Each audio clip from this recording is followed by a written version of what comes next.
నమస్తే. రాష్ట్రంలోని ఇంజనీరింగ్ కళాశాలల్లో అధ్యాపకుల సమస్యలు రోజురోజుకు పెరిగిపోతున్నటువంటి విషయం మన కళ్ళకు కట్టినట్లు కనపడుతుంది. అందులో భాగంగానే రంగారెడ్డి జిల్లా ఇబ్రహీంపట్నం ప్రాంతంలోని మంగళపల్లిలో ఉన్నటువంటి సివిఆర్ ఇంజనీరింగ్ కళాశాలలో అధ్యాపకుల జీతాలు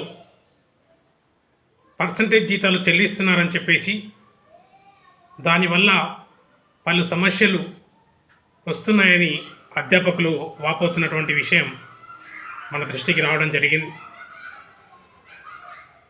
కళాశాలలు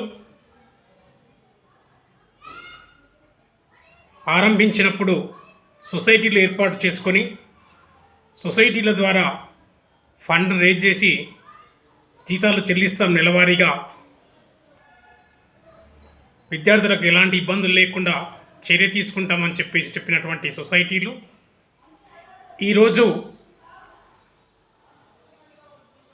కళాశాలలు జీతాలు చెల్లించలేమని చెప్పడం విడ్డూరంగా ఉంది. రీఎంబర్స్మెంట్ ఇవ్వడం లేదు రాష్ట్ర ప్రభుత్వం, అందుకోసం మేము జీతాలు చెల్లించలేకపోతున్నాం అంటున్నారు. విద్యార్థుల నుంచి లక్షల రూపాయల డొనేషన్లు కలెక్ట్ చేసినటువంటి సివిఆర్ కాలేజ్ యాజమాన్యం జీతాలు వచ్చేసరికి పర్సంటేజ్ జీతాలు చెల్లించడం ఎంతవరకు సబబు అని చెప్పేసి మేము ఆ యాజమాన్యాన్ని అడుగుతున్నాం. ఇవాళ కళాశాలలో పనిచేస్తున్నటువంటి అధ్యాపకుల అండతోటే కళాశాలకు అంత పేరు వచ్చిందన్నటువంటి విషయం మర్చిపోకూడదు. మరి కళాశాలకు ఆ విధంగా పేరు రావడం, లక్షల రూపాయల డొనేషన్లు వసూలు చేయడం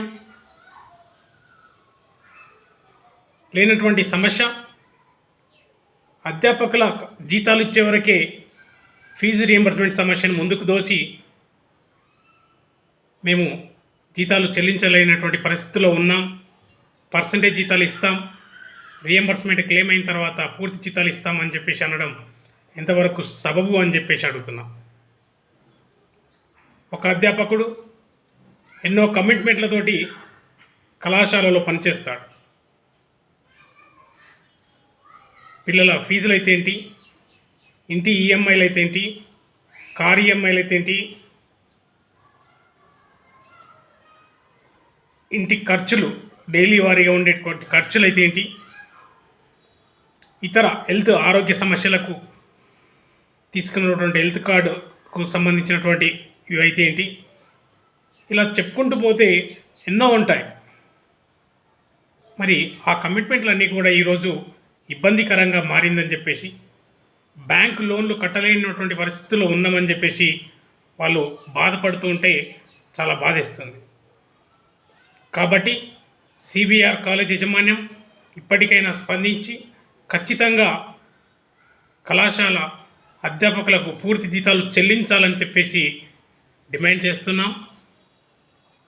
ఎందుకంటే రాష్ట్ర ప్రభుత్వానికి, ఏఐసిటికి, జేఎన్టీయూహెచ్కి, యూజీసీకి రాసిచ్చినటువంటి కమిట్మెంట్ ప్రకారంగా నెలవారీగా ఖచ్చితంగా Telangana education act 1982 chapter 14 section 84 ప్రకారంగా నెలవారీగా జీతాలు చెల్లించాలని చెప్పేసి తెలియజేస్తున్నాం.